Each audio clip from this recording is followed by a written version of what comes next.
não parar, não precipitar e não retroceder. Então dizer para esse cara, sabe quando nós vamos parar? Nunca. Nunca na sua porca vida.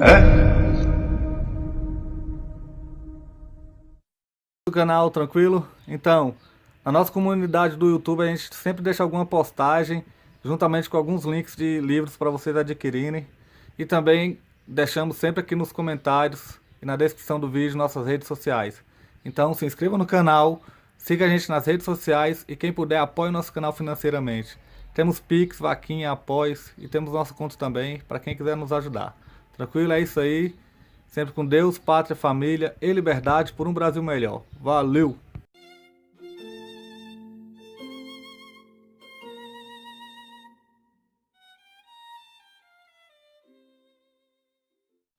Então,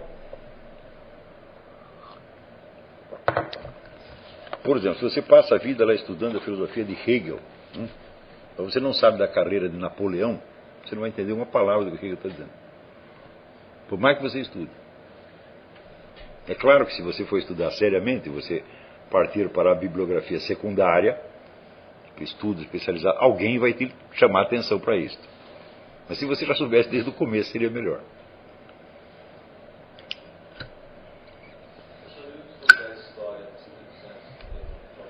Tudo o que eu estou fazendo é isto aqui, vamos dizer, é o que vai preparar o seu estudo da história. Está entendendo? E você vai usar esses livros de história, em primeiro lugar, como meras fontes de informação cronológica. Depois você pode lê-los, vamos dizer, já acompanhando o fio das interpretações, pegando os conceitos que o sujeito está usando, os métodos, etc. Mas no começo não. No começo você só está interessado na cronologia. Por isso, você pega o livro do Otto Maria Carpo, você não vai ler, você vai dar uma lambida apenas. Está entendendo? E ela vai anotando os nomes dos autores de obra. E se precisar uma ou outra palavrinha para efeito mnemônico, de você saber mais ou menos do que se trata, você anota aquilo ali.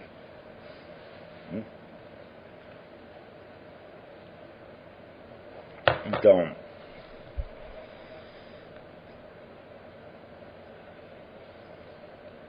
ou seja, você só vai entrar na cronologia filosófica depois de você ter feito as duas primeiras. A das artes e das ideias sociais, ideias políticas. Para ideias sociais você pode usar, tem 3 livros que você pode usar.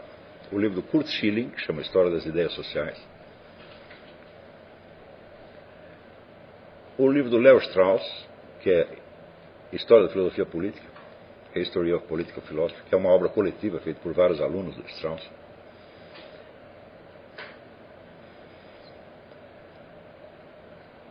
E a própria História das Ideias Políticas do Eric Voegelin, que é uma obra incompleta, mas que chama a atenção para muitas coisas importantes.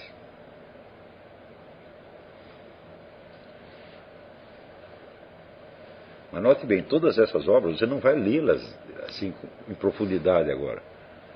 Você vai apenas dar uma lambida, você está usando como fonte de informação só. Mais tarde você pode voltar a elas e fazer uma leitura decente, uma leitura em regra, mas ainda não. Porque se você fizer uma leitura em regra, agora, você vai pensar alguma coisa a respeito. Você vai querer julgar criticamente e querer analisar, etc, etc. Mas você não pode fazer isso antes de você ter esse mapeamento do território. Você não pode fazer isso utilmente. Então, você pega um sujeito que não tem esse mapeamento e você dá para ele uma obra do Eric Voegelin, bom, alguma reação ele vai ter.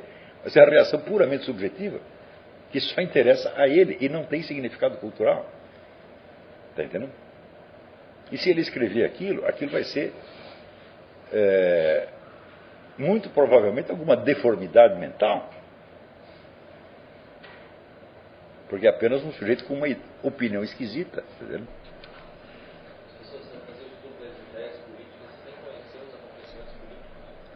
Sim.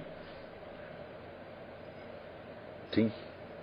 Ficaria difícil de entender aquelas... Não, com isso você vai ter, vamos dizer, a armadura, o esquema formal, né, dentro do qual, depois mais tarde, você vai entender a sucessão dos acontecimentos políticos. Uma cronologia dos acontecimentos políticos seria um negócio imenso, não acaba nunca, está entendendo? Mas das doutrinas políticas é uma coisa abarcável. E, evidentemente, uma coisa tem a ver com a outra. Né? Por exemplo, você não vai conseguir entender o Maquiavel sem você entender a situação política da Itália. E assim por diante.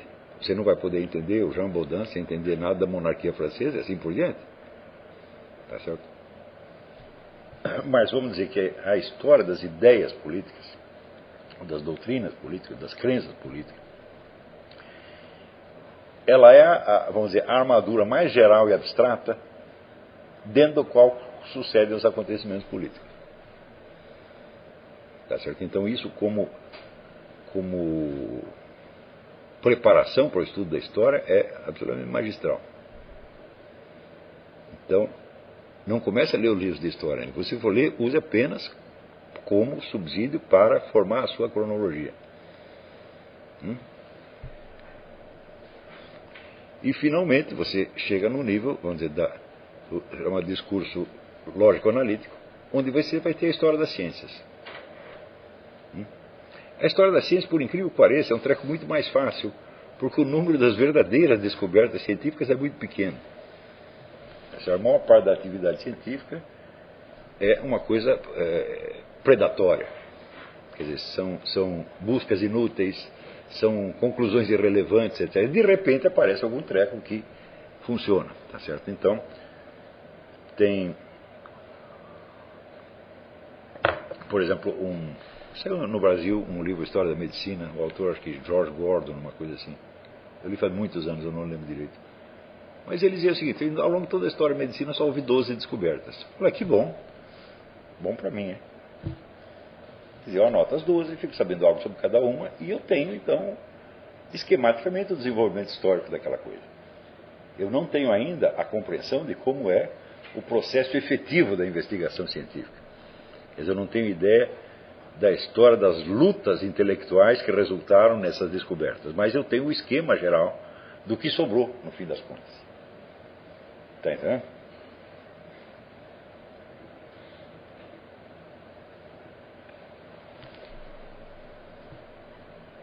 Bom, só depois de você fazer tudo isso é que você vai pensar, peraí, mas qual é uma questão que realmente me interessa? Veja como você formula essa questão agora e veja como você vai formulá-la de maneira diferente depois de você fazer todo esse trabalho. No presente momento, você vai formulá-la apenas, vamos dizer, nos termos, vamos dizer, da sua linguagem privada e do seu grupo de referência, evidentemente. Mas depois de você fazer todo este trabalho, você vai ser capaz de equacionar a sua questão de tal modo que a significação dela para o universo cultural inteiro se torne translúcida, se torne imediata. Está compreendendo? Do mesmo modo, todas as leituras que você vier a fazer, toda e qualquer informação cultural que chegue a você, vai repercutir na sua mente de uma maneira totalmente diferente e imensamente mais rica. Tá certo? E, vamos dizer, este mapeamento inicial do território, você vai continuar alargando e alargando e alargando e alargando até você morrer. Isso nunca vai acabar. Estão compreendendo? Isso também significa que o que você disser, o que você expressar publicamente, vai atingir muitas pessoas em níveis diferentes, porque cada um vai ver um pedacinho do que você falou. Entender a coisa inteira, só quem tiver o mapa inteiro do território. Está compreendendo? Então, isso aí também é uma coisa que é inevitável. Quanto mais você sabe, menos você é compreendido. Isso é inevitável, porque saber algo é saber algo que os outros não sabem. Não é isso? E quando você disser o que você descobriu, você vai estar dizendo para pessoas que não sabem daquilo. E que, num primeiro momento, não saberão julgar. Tá certo? Então, se você deseja ser compreendido, então você procura um psicoterapeuta, tá certo? Arruma uma namorada bondosa e paciente, tá certo? E desista desse negócio de vida intelectual. Tá certo? Você não está fazendo as coisas para você ser compreendido. Mas você está abrindo caminho dentro do universo do conhecimento e colocando conhecimentos à disposição de quem queira. Tá certo? Então, eu digo, um país ter, digamos, 1000 pessoas qualificadas, país do tamanho do Brasil, ter 1000 pessoas qualificadas para isso, muda completamente o sentido de tudo o que acontece ali. Porque você passa a ter uma espécie de superfície onde todos os acontecimentos começam a adquirir sentido e as coisas podem ser conectadas umas com as outras. Isso não quer dizer que a população em geral vai começar a conectar, mas ela terá os meios de conectar se quiser. Ou seja, se você tem uma coletividade assim, né, investigando, fazendo trabalho de compreensão profunda, etc., etc., e publicando o seu resultado, você tem todos os instrumentos de compreensão do que se passa à disposição de quem quiser. Ou seja, se a pessoa não compreende é porque elas não querem. Mas no presente momento, elas não compreendem porque elas não podem. Porque os fatos são muitos e não existe qualquer elaboração intelectual em cima. E o cidadão comum não pode fazer essa elaboração intelectual porque ele não tem os instrumentos. Então, é como dizer, virou a cegueira obrigatória. Ninguém pode entender nada do que está acontecendo. E essa é a tragédia brasileira do momento.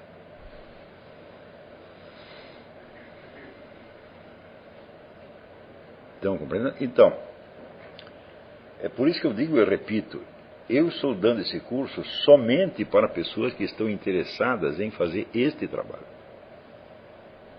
Em realmente ser um membro ativo de uma nova geração intelectual, né, capaz de produzir os instrumentos que deem ao restante da população os meios de entender o que lhe acontece, se ela quiser compreender. Se ela não quiser, não é problema nosso. É? Porque se a pessoa entra aqui com outro propósito, às vezes mais individual, etc., ela vai entender as coisas que eu estou falando de uma maneira diferente. É tudo o que se diz, né? Tem um ditado latino, duo si idem dicont non est idem. Se duas pessoas dizem a mesma coisa, não é a mesma coisa. Você pode dizer também, se duas pessoas ouvem a mesma coisa, não é a mesma coisa. Isso quer dizer, tudo que se diz para um público. Você pode ter uma imagem mais clara ou menos clara do público, mas, de qualquer modo, esse público existe, tá certo? E se você não sabe para quem você está falando, então você também não sabe como você vai ser ouvido. E se você está falando para um público determinado, quem não faz parte daquele público vai entender de outra maneira. Não é isso? Então, quer dizer, se a pessoa perguntou, devo fazer esse curso? Eu digo, depende. O que você quer da sua vida? Você quer apenas aprender alguma coisa para você se orientar melhor? Então, ou você entende que existe um problema na sociedade em torno, existe uma massa imensa de sofrimento, ignorância, confusão, etc., etc., e você quer fazer alguma coisa para aplacar isso aqui. Se é isso que você é movido por este intuito, tá certo? Que é o intuito de caridade, na verdade, né? Então você é a pessoa certa para fazer esse curso. Isso quer dizer que o desejo de representar um papel importante no mundo da cultura é importante, é uma coisa decisiva para o aluno desse curso. Se ele disser, não, mas eu quero apenas a minha vida pessoal, minha profissão, etc., então o seu lugar não é aqui, meu filho. Claro que muita coisa que eu vou falar pode ser útil para você, pode te ajudar, etc., etc., mas no conjunto você não vai entender o que eu estou fazendo. Eu não estou dando este curso para pessoas, indivíduos. É claro que, né, o alvo material são indivíduos, mas eu estou pensando em milhões de outros indivíduos, né, que nunca chegarão a entender o que nós vamos entender, mas que precisam que alguém entenda por eles. Pô. Quer dizer, se não há não há um número suficiente, quer dizer, de intelectuais preparados para trabalhar intelectualmente as situações, então os debates públicos, você não imagina como eles vão parar longe da realidade. Quer dizer, o que as pessoas falam não tem nada a ver com o que está acontecendo.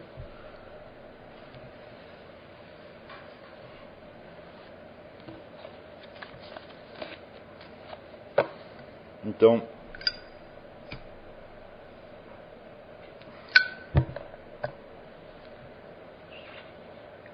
quando vocês forem trabalhar os seus temas específicos, que eu sugiro que não o façam antes de ter completado este serviço, então é claro, você vai encontrar uma série de livros que te ajudam na arte da pesquisa, até na metodologia e na redação do trabalho, etc, etc, etc. Mas tem um que é obrigatório para todos vocês. Esse livro chama-se A Produção de Informações Estratégicas.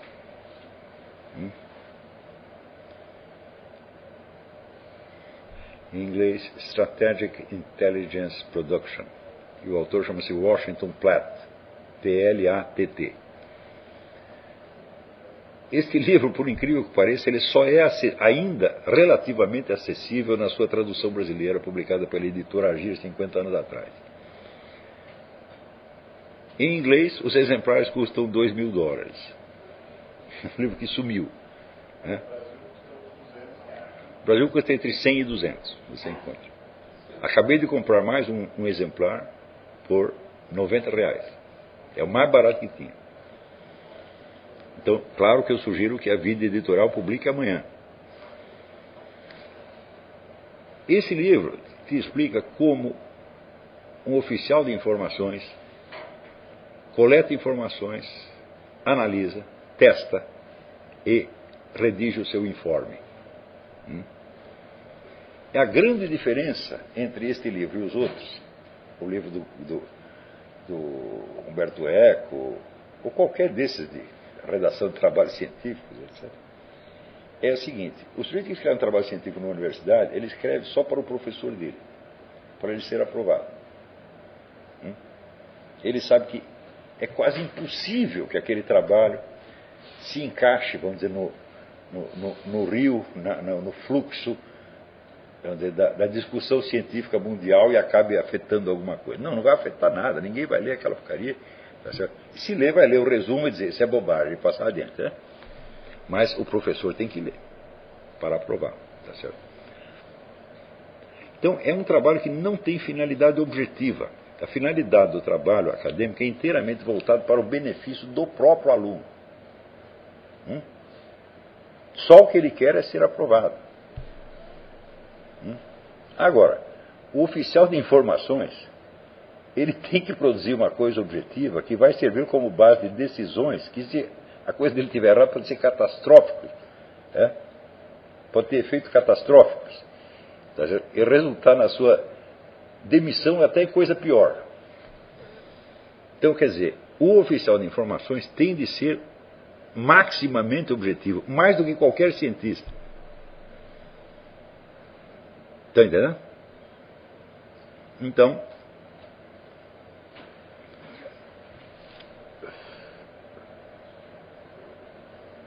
não é preciso dizer que uma boa parte da produção científica mais qualificada no domínio de ciência política, ciências humanas em geral, é feita por oficiais de informações.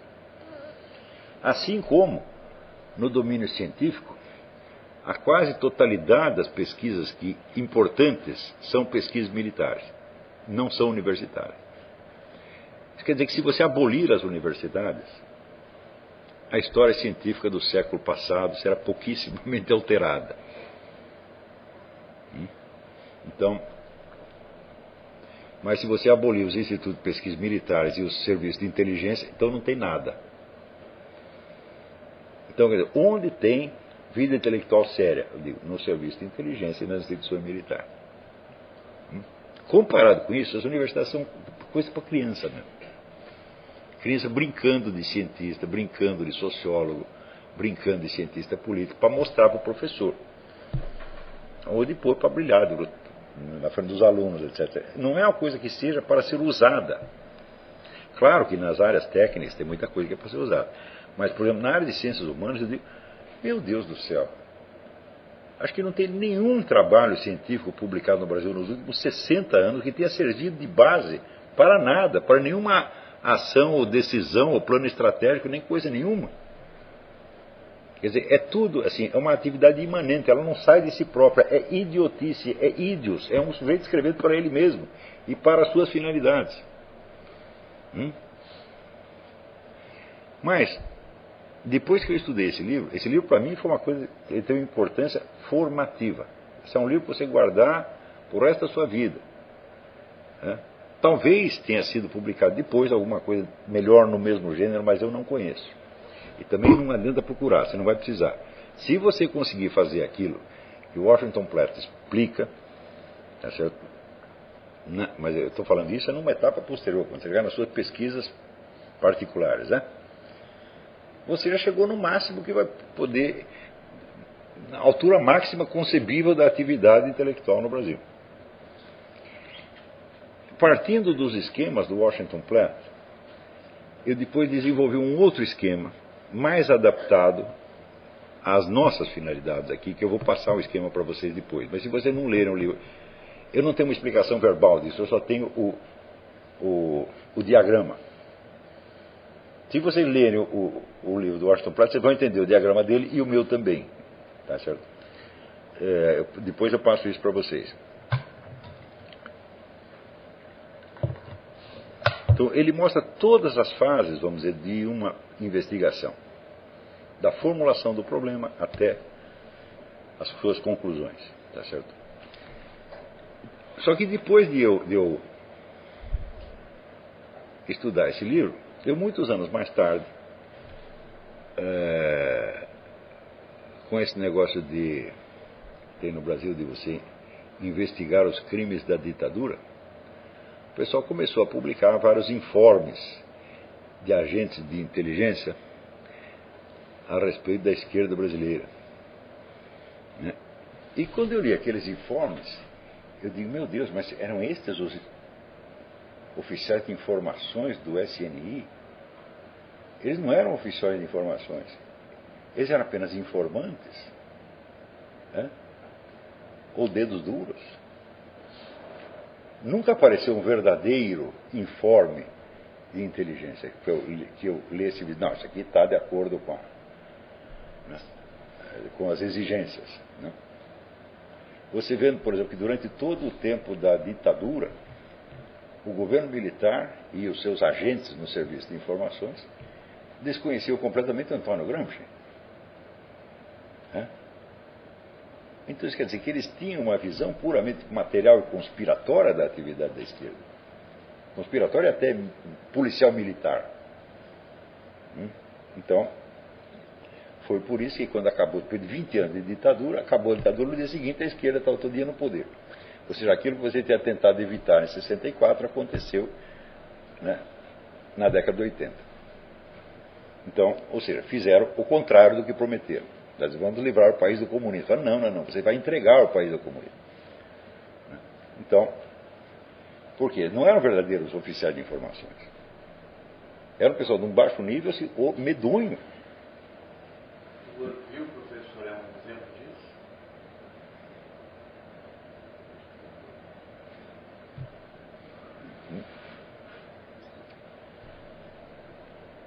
Eu ainda acho... Bom, ele é um pouquinho melhor, tá certo? Mas aquilo foi redigido muito tempo depois. Eu sei quem redigiu, tá certo? Eu sei quem redigiu. Só mesmo a minha mulher para perguntar quem. Não, a pergunta. Eu não escutei a pergunta dele. Ainda bem. Se ninguém escutou, melhor. Tá bom? Não vou. Isso é como essa discussão de namorado no filme americano. Eu não quero falar disso agora. Então, mas a simples. Se você perguntar ali quantos oficiais de informação, por exemplo, leram os livros da escola de Frankfurt, nenhum. Então eles tinham uma visão do comunismo, uma visão esquemática, uma visão de 1920, entendeu? E qual era a falha deles? Falta de conhecimento especializado? Não, a falta do mapeamento cultural. Eles não sabiam onde as coisas estavam. Eles sugeriam, estou aqui interessado numa guerrilha. Então por que eu vou ler livros de uma escola de pensamento marxista que não era nem reconhecido oficialmente pela União Soviética. Tá? Os caras pensam assim, então não vão estudar nada. Quer dizer, eles tinham a visão, em primeiro lugar, esse é um erro que foi cometido inclusive aqui, tinham a visão todo o movimento comunista como uma coisa que partia da União Soviética. Ou seja, o movimento comunista era um braço da União Soviética. E, bom, em parte ele era isso, mas acontece o seguinte, o movimento comunista antecedeu a União Soviética e sobreviveu à União Soviética. Então, evidentemente, ele não pode ser entendido em função só do governo soviético. Não é isso? Segundo, tudo que o governo soviético fez, decidiu e provocou, tá, teve uma retaguarda cultural enorme, que veio pelo menos desde a fundação do movimento comunista em 1848. Quer dizer, o oficial de informações no Brasil pode não estar interessado em ler o Capital, mas Stalin estava. Isso quer dizer que aquilo que Stalin falava, dizia, decidia, etc., tinha intenções mais complexas do que aquilo que ele estava dizendo.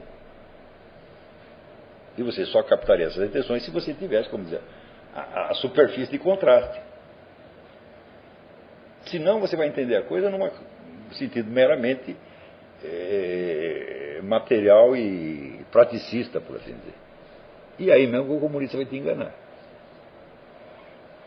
Então, e no Brasil aconteceu isso, quer dizer, o que a esquerda fez com o governo militar foi o famoso boi de piranha.